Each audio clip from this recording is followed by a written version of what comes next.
A las 11:52 de la noche, mi teléfono se iluminó con un mensaje de texto que me dijo todo lo que necesitaba saber en 7 palabras. El código no funciona. Brooke se congela.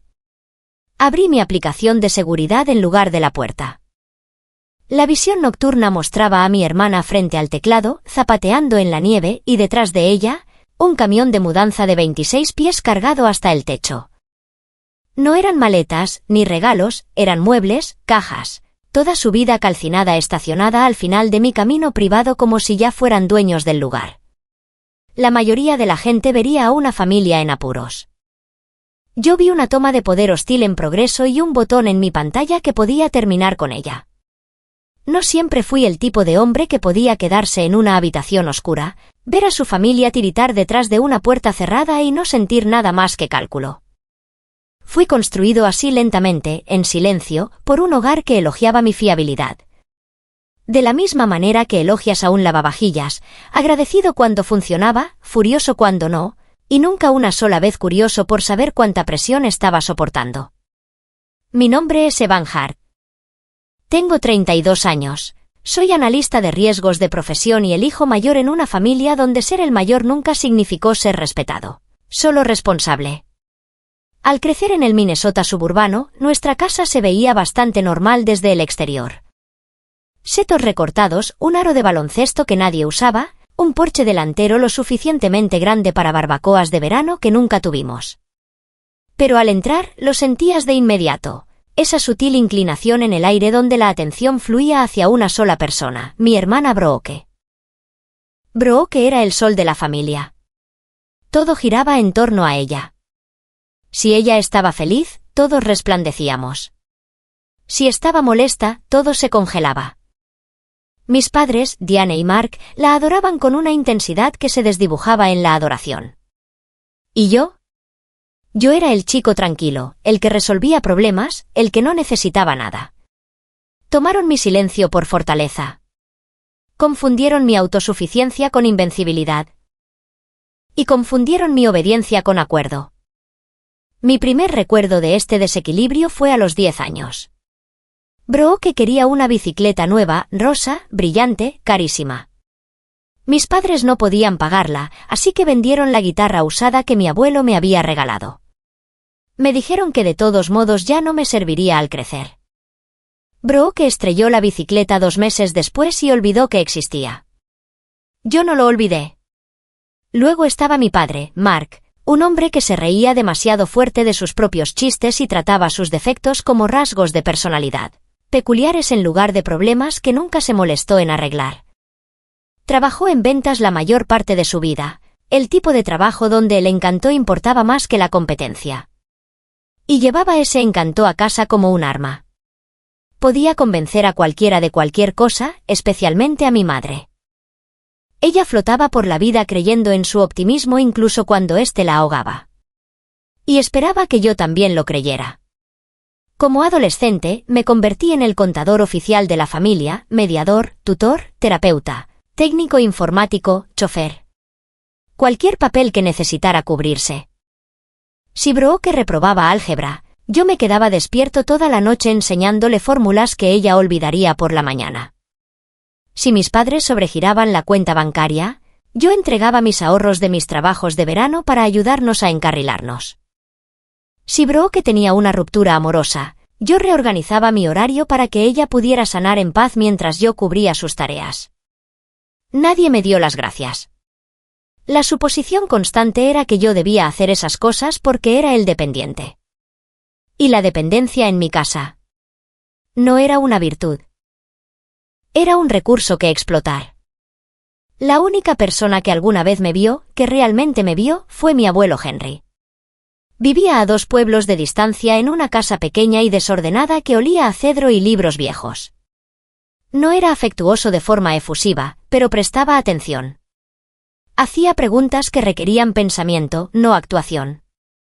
Cuando cumplí 16 años, me entregó un diario de cuero desgastado y me dijo, escribe lo que tú quieres, no lo que se espera de ti.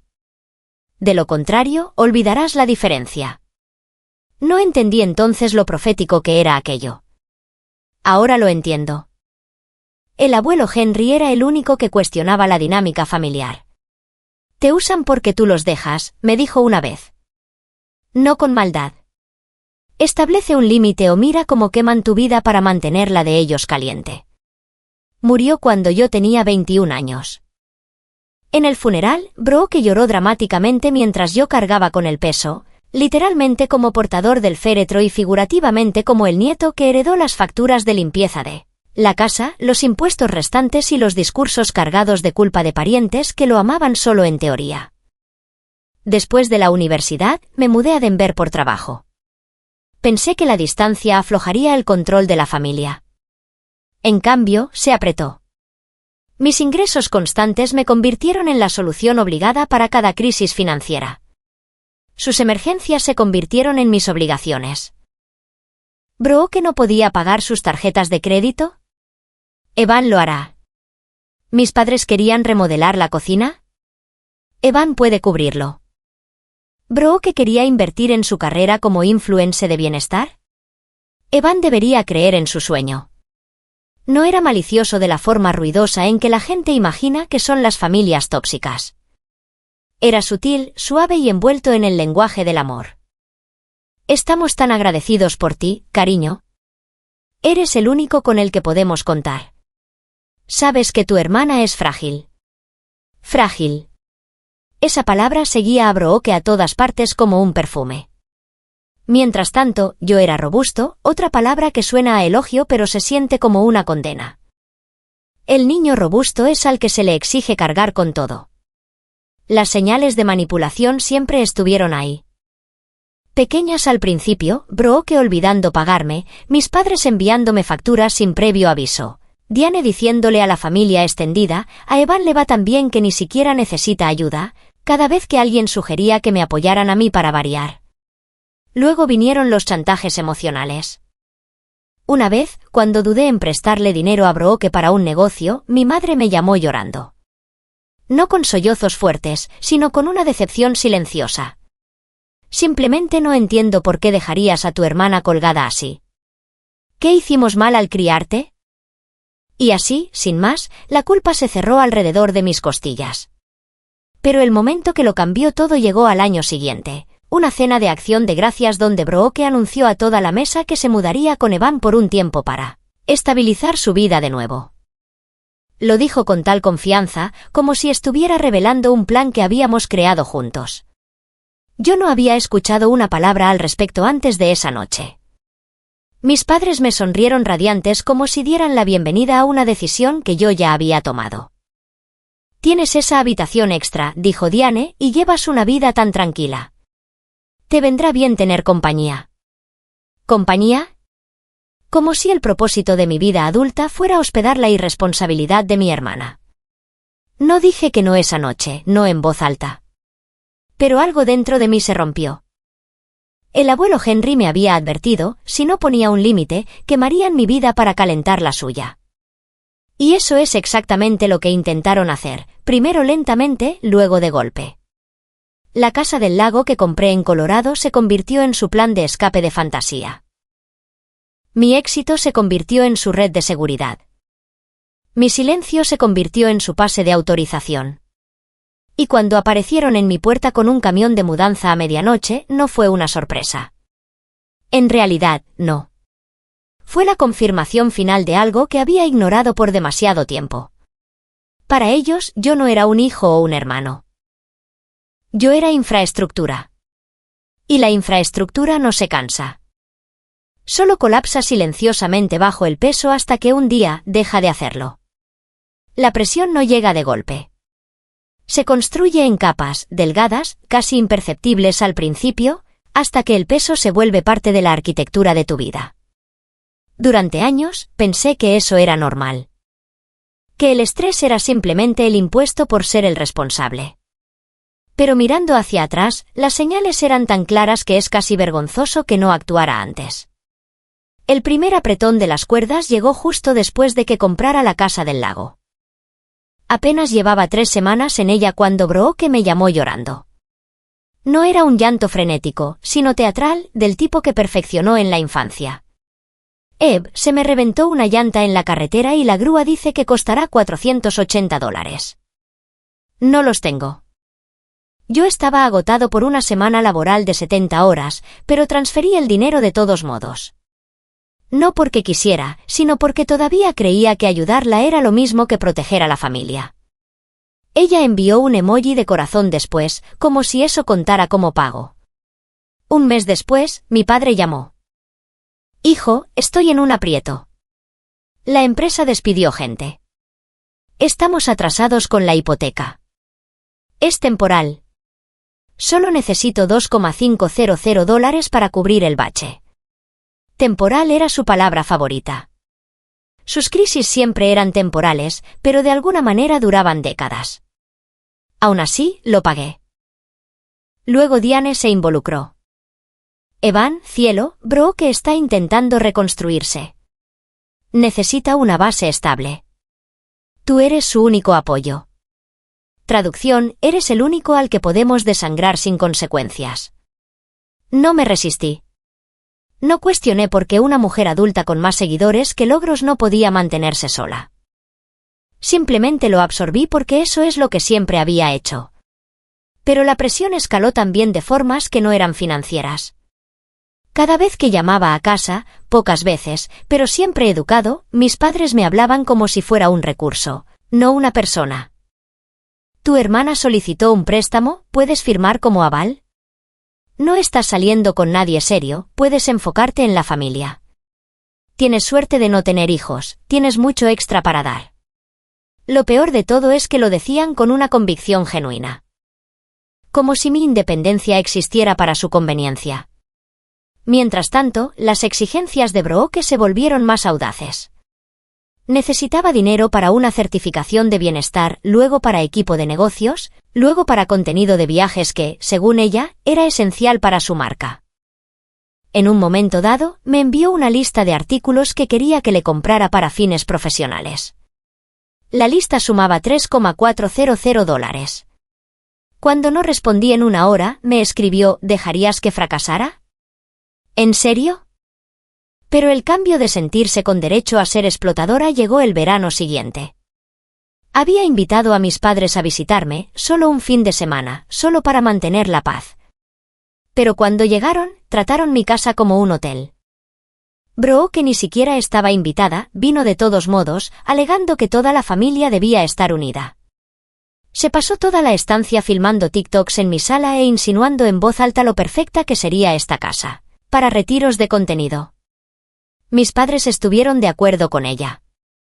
Esta casa es demasiado grande para una sola persona, dijo Diane. Sería egoísta no compartirla. Mark añadió, tienes un trabajo estable.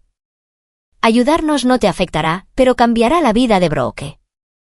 Cada frase era otro tirón de las cuerdas. No estaban preguntando.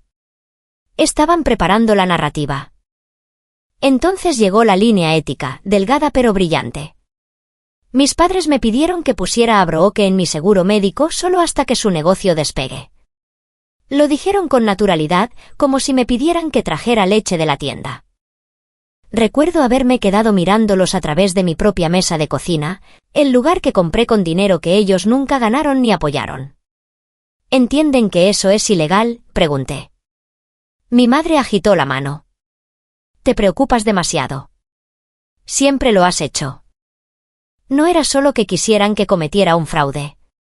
Era que descartaron mi negativa como una reacción exagerada. Después de esa visita, noté algo cambiando dentro de mí. No era rabia, ni resentimiento, era conciencia. Conciencia de que no me estaban tratando como a un hijo. Conciencia de que el amor no era la base de sus peticiones, lo era la necesidad. Conciencia de que yo estaba a una crisis de distancia de perder todo lo que había construido. Pero el momento que realmente clarificó la dinámica llegó en octubre. Me había tomado una semana de vacaciones, mi primer descanso real en años para finalmente descansar. En la segunda mañana, me desperté con 6 llamadas perdidas y un mensaje de mi padre. Estamos en problemas serios. Llámanos ahora. Se me revolvió el estómago. Pensé que alguien había muerto. Llamé de inmediato. Resultó que la solicitud de préstamo comercial de Brooke había sido denegada.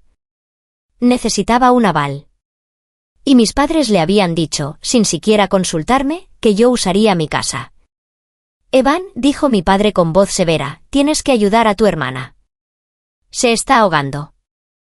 Esto es lo que hace la familia. No, dije por primera vez, una palabra pequeña, apenas audible, pero que desencadenó una explosión. No seas egoísta. Nos estás abandonando. Tu hermana no tiene nada y tú lo tienes todo. Todo. Así veían mi vida, como si no hubiera sangrado por cada centímetro de ella. Pero no discutí. Simplemente me quedé en silencio. El silencio era mi mecanismo de defensa. También era su punto ciego, porque el silencio significaba que no podían oír el cambio dentro de mí, el sutil chasquido de una cuerda tensada demasiado durante demasiados años. Al colgar, finalmente entendí algo esencial. Esto no se trataba de ayudar. No se trataba de la familia. Ni siquiera se trataba del futuro de Brooke. Se trataba de control, de acceso, de propiedad. Y ellos creían que yo era de su propiedad. Pero la conciencia no es rebelión. Todavía no. Así que me mantuve callado. Mantuve la paz. Dejé que las cuerdas se tensaran, se enrollaran, me oprimieran. Porque antes de cortar una cuerda, la mides. Y antes de quemar un puente, te aseguras de que conduzca a un lugar por el que nunca pretendas volver a caminar. El punto de ruptura no llegó con gritos o un colapso dramático. Llegó silenciosamente, envuelto en el tipo de cortesía que esconde un cuchillo. Mirando hacia atrás, creo que eso fue lo que lo hizo tan efectivo. Lo ordinario que parecía el momento justo antes de que todo dentro de mí estallara. Sucedió 3 semanas antes de la noche en que aparecieron en mi puerta. Yo había conducido de regreso a Minnesota para una cena navideña anticipada, algo que hice por obligación, no por deseo. Mis padres insistieron en ser los anfitriones. Será íntimo, prometió mi madre. Solo nosotros 4, como en los viejos tiempos. Los viejos tiempos debería haber sido la advertencia. En el momento en que crucé la puerta, lo sentí, el calor fabricado, las sonrisas superficiales, la forma en que todos estaban demasiado alegres, demasiado ansiosos. Mi familia solo actuaba así cuando quería algo. La cena comenzó con bastante normalidad. Mi madre sirvió un vino que yo no quería. Mi padre hizo preguntas superficiales sobre mi trabajo. Brooke habló interminablemente sobre su marca en crecimiento, ignorando convenientemente el hecho de que no estaba generando ni un centavo. Luego, a mitad de la comida, mi madre buscó debajo de la mesa y deslizó una carpeta manila gruesa hacia mí. Cariño, dijo, con voz dulce como el almíbar, necesitamos tu firma. No la toqué. ¿Para qué? Intercambió una mirada desesperada con Brooke, una que intentaron ocultar pero fallaron. Mi padre se aclaró la garganta. Es solo un pequeño contrato de arrendamiento, dijo. Un acuerdo temporal. Brooke necesita una dirección comercial para calificar para una subvención que está solicitando. Tu casa es perfecta para ello. Se me cayó el alma a los pies. No, dije de inmediato. Absolutamente no. La mandíbula de Brooke se tensó. Pero mis padres siguieron sonriendo como vendedores que creen que la persistencia puede anular la realidad. Evan, continuó mi madre, acercando más la carpeta, no seas dramático. Es solo papeleo. Ni siquiera notarás la diferencia. Has confundido mi disposición, dije en voz baja. Esa es la diferencia. Mi padre suspiró, ese suspiro de decepción que solía hacerme encoger de niño. Hijo, tu hermana está intentando construir un futuro. Deberías querer apoyarla. La he apoyado, dije, con voz más firme que nadie, más que nadie. Brooke golpeó la mesa con el tenedor. Estás siendo egoísta. Sabes que mi negocio no puede sobrevivir sin una ubicación. Tienes espacio de sobra. Ni siquiera usas la mitad de tu casa. Esa palabra otra vez, egoísta. Su etiqueta favorita para mí cada vez que dejo de sangrar bajo sus órdenes. Empujé la carpeta de vuelta por la mesa. No voy a firmar nada. Mi madre estalló entonces, su sonrisa se evaporó. Todo lo que tienes es porque nosotros te criamos, siseó suavemente. Nos sacrificamos por ti.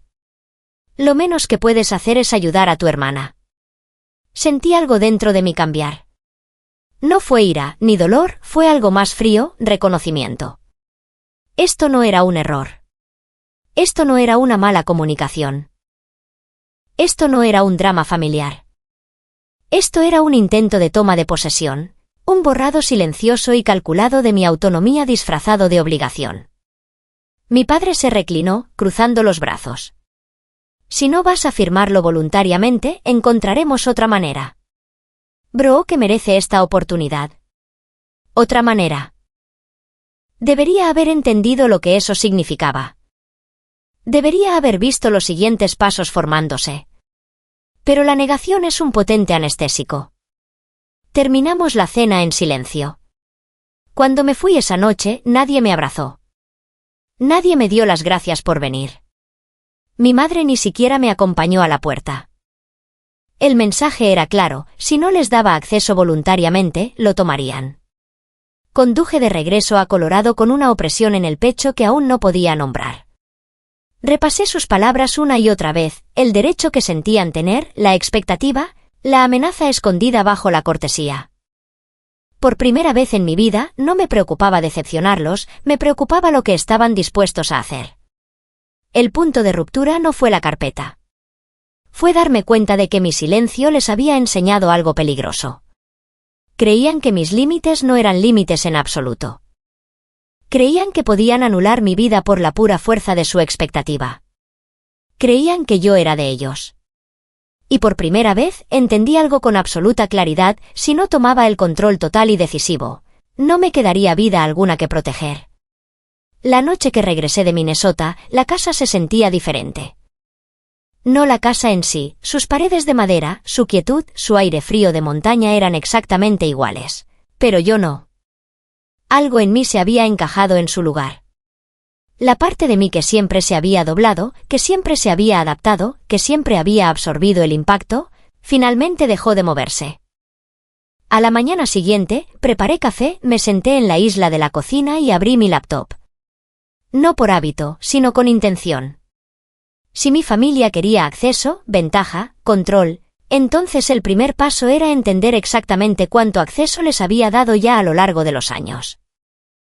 Inicié sesión en mi portal bancario, luego en mi correo, luego en mis registros.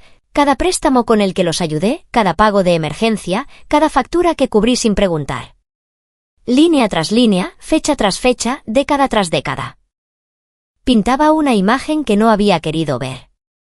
Todo, cada cuenta, cada transferencia, estaba a mi nombre, mi dinero, mi crédito, mi casa, mi estabilidad. Habían construido todo un ecosistema de supervivencia sobre la suposición de que yo nunca lo abandonaría, nunca lo cuestionaría, nunca lo desconectaría. Pero los ecosistemas colapsan lentamente al principio y luego todo a la vez. Abrí mi panel de servicios públicos a continuación. La electricidad a mi nombre, el agua a mi nombre, internet, seguros, impuestos sobre la propiedad, pagos automáticos. Cada servicio esencial en el que confiaban cuando me visitaban, todo era mío. Y entonces noté algo más en la pestaña de usuarios autorizados. Mis padres todavía tenían acceso residual a cosas que yo había olvidado. Una red wifi para invitados que nunca usaba, un permiso desactualizado para la entrega de paquetes, un contacto secundario para emergencias de mantenimiento. Cosas pequeñas, cosas inofensivas, hasta que de repente dejaron de serlo. Eliminé cada nombre excepto el mío. Un clic, otro más. Una recuperación silenciosa de una vida que siempre debió pertenecerme únicamente a mí. Luego abrí mi correo electrónico y redacté el primer mensaje de mi nueva era. Asunto: cambio de acceso. Cuerpo: con efecto inmediato, todos los permisos de invitados para mi propiedad, ya sean digitales o físicos, quedan revocados. Sin excepciones. Lo escribí como un memorando de negocios, no como una discusión familiar. Profesional. Frío. Impersonal. No expliqué. No justifiqué. No suavicé. Le di a enviar. Luego envié copias a mi abogado, Robert, con una nota: documenta todo. A continuación, comencé a desenredar los lazos financieros. Pagos automáticos que hacía en su nombre, cancelados. Cuentas compartidas, cerradas. Tarjetas de crédito a las que Brooke alguna vez tuvo acceso, terminadas. Esperaba sentir culpa. Lo que sentí en cambio fue oxígeno, limpio, ligero, estimulante. Alrededor del mediodía, salí a la terraza, dejando que el aire de invierno entumeciera los últimos restos de vacilación. Los pinos estaban cubiertos de escarcha, erguidos, silenciosos, decididos. Traté de imaginar mi vida con mi familia todavía aferrada a mí, todavía esperando, todavía extrayendo. No pude. Ya no encajaba.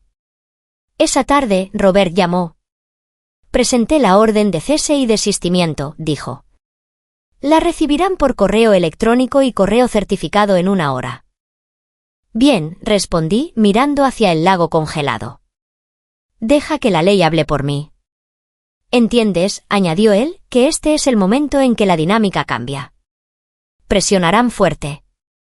Cuento con ello, dije. Necesito que todo esté documentado. Hubo una pausa, y luego dijo con una suavidad sorprendente: Evan, esto no es debilidad. Es autopreservación. Yo lo sabía. Solo necesitaba que alguien más lo dijera. Después de que terminó la llamada, preparé té y me senté en el viejo escritorio de mi abuelo Henry, el único mueble de mi infancia que alguna vez elegí conservar. Abrí el cajón donde guardaba el diario de cuero que él me regaló una vez y pasé a una página en blanco. ¿Qué es lo que tú quieres? No lo que se espera, había dicho él. Escribí una palabra: paz. Otra: autonomía. Otra: distancia. Y luego, sin pensarlo, la palabra final: libertad.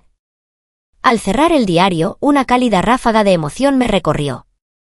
Tranquilo, firme, anclado. Por primera vez, no estaba simplemente reaccionando a su caos. No estaba tapando grietas en un barco que se hundía. Estaba rediseñando el plano de mi vida. Alrededor de la hora de la cena, la nieve comenzó a caer suave y lenta, cubriendo las ventanas de blanco.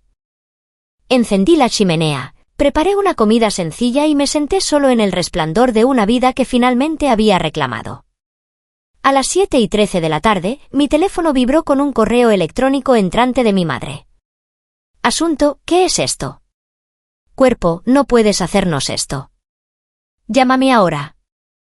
No lo abrí. Lo archivé. Evidencia. Luego apagué mi teléfono y lo puse boca abajo sobre la mesa. El mundo exterior estaba en silencio. El fuego chisporroteaba. Mi ritmo cardíaco era constante. Este era el cambio de ser su red de seguridad a convertirme en mi propio guardián. Su era de acceso había terminado. La mía acababa de comenzar. La confrontación no ocurrió en mi casa. Eso les habría dado la ventaja: terreno familiar, historia emocional, el poder de usar la nostalgia como arma. No, ocurrió en un lugar mucho más neutral y mucho más humillante para ellos: el estacionamiento del Silver Reed Lodge, un hotel de montaña de gama media a 30 minutos de mi propiedad donde se habían reunido sin invitación, frenéticos, luchando por interceptarme antes de que la oficina del fiscal de distrito los interceptara a ellos. Llegué justo después del mediodía. El cielo era de un azul sorprendente, del tipo que magnifica cada defecto en el suelo.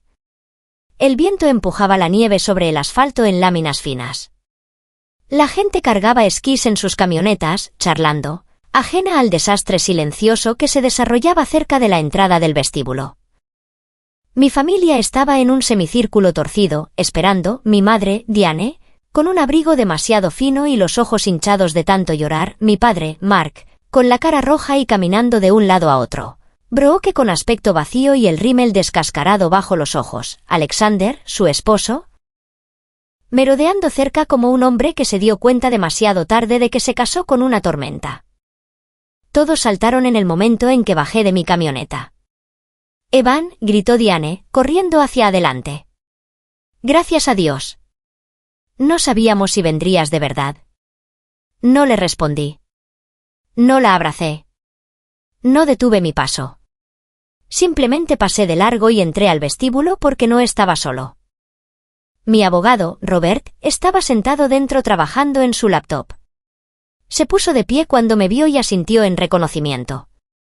¿Estás listo?, preguntó. Sí, dije, y lo dije no como una afirmación momentánea, sino como una declaración de toda mi vida. Estoy listo. Salimos juntos. La temperatura del momento bajó 10 grados. Mi padre se tensó. ¿Trajiste a un abogado? Tú trajiste un camión de mudanza, dije con naturalidad. Todos elegimos nuestras armas. Brooke dio un paso adelante, apretando sus propios brazos. Evan, por favor detén esto. No entiendes lo que estás haciendo. En realidad, dije, entiendo perfectamente. Por eso estamos aquí. Robert abrió su maletín y sacó una carpeta. Ya he hablado con el fiscal de distrito. Dijo que han comenzado a revisar el contrato de arrendamiento falsificado, el préstamo comercial obtenido utilizando ese contrato falsificado y los pagos recibidos de clientes para un retiro programado en una propiedad que no le pertenece. Brooke se estremeció visiblemente ante la palabra falsificado. Mi padre parecía a punto de explotar. Mi madre se tambaleó, agarrando el brazo de Alexander. Esto es una locura, espetó Mark. Fue un malentendido. No, interrumpió Robert, con voz tranquila pero afilada como una navaja. Las firmas no coinciden. Los metadatos del documento muestran que fue creado en una laptop registrada a nombre de Brooke y en el sitio web que ella usó para cobrar los pagos. Eso es fraude, puro y simple. No fue mi intención, intentó Brooke. La intención no importaba. Por supuesto, la intención nunca le importó a la ley, pero me importaba a mí. No fue tu intención que te estallara en la cara, dije. Tu intención era que me estallara a mí. Los ojos de Brooke se inundaron, pero sus lágrimas golpeaban de forma diferente ahora. Me había pasado toda la vida respondiendo a su llanto como si fuera una alarma de emergencia. Ahora sonaba como una excusa. Mi madre se interpuso entre nosotros, con las manos extendidas. Evan, cielo, estás llevando esto demasiado lejos. Estábamos tratando de ayudar a Brooke a construir un futuro. Tienes que entender eso. Lo entiendo, dije. Ese es el problema. Me giré un poco para poder verlos a todos a la vez. Durante 30 años, trataron mi vida como una bóveda en la que podían entrar cuando quisieran. Mi dinero, mi tiempo, mi hogar. Nunca fueron vistos como míos. Solo como algo disponible. Nunca una sola vez preguntaron cuánto me costaba. Eso no es justo. No es justo, susurró Diane. Es completamente justo, respondí. Esperaban acceso sin límites. Y cuando finalmente dije que no, escalaron el conflicto. Robert extendió otro documento. Este es un registro de la orden de cese y desistimiento que ya han ignorado al intentar contactar a mi cliente, múltiples veces después de recibir la notificación formal. No teníamos elección, gritó Diane. ¿No nos respondías? No se te debía una respuesta, dije en voz baja. Ya no. Mark torció el gesto. ¿De verdad estás haciéndole esto a tu propia familia? Familia, repetí. Palabra interesante. Porque cuando falsificaste mi nombre, explotaste mi propiedad y planeaste mudarte a mi casa sin permiso. Eso no es lo que es la familia. Eso es oportunismo. Algo en la expresión de mi padre se quebró, la ira dando paso al miedo. Cuando los depredadores se dan cuenta de que su presa ya no les teme, el mundo se reescribe solo. Brooke dio un paso adelante otra vez, con la voz temblorosa. Te lo juro, Evan, nunca quise lastimarte. Pensé que estarías orgulloso de mí. Por fin estaba construyendo algo. Construyendo algo con lo que yo gané, corregí. Mi casa, mi identidad, mi firma. Ella bajó la mirada. Alexander finalmente habló, con voz baja. La regamos. Todos la regamos. Pero enviar todo al fiscal, Evan. Eso podría arruinar nuestras vidas. Lo miré fijamente. Sus vidas nunca fueron mías para salvarlas. El silencio golpeó al grupo como una ola. Los huéspedes cercanos comenzaron a sentir la tensión y se alejaron más, dando un amplio margen a la implosión de nuestra pequeña familia. Robert se aclaró la garganta. Para que conste, esta reunión está siendo documentada. El señor Hart está aquí únicamente para entregar un límite verbal final en persona.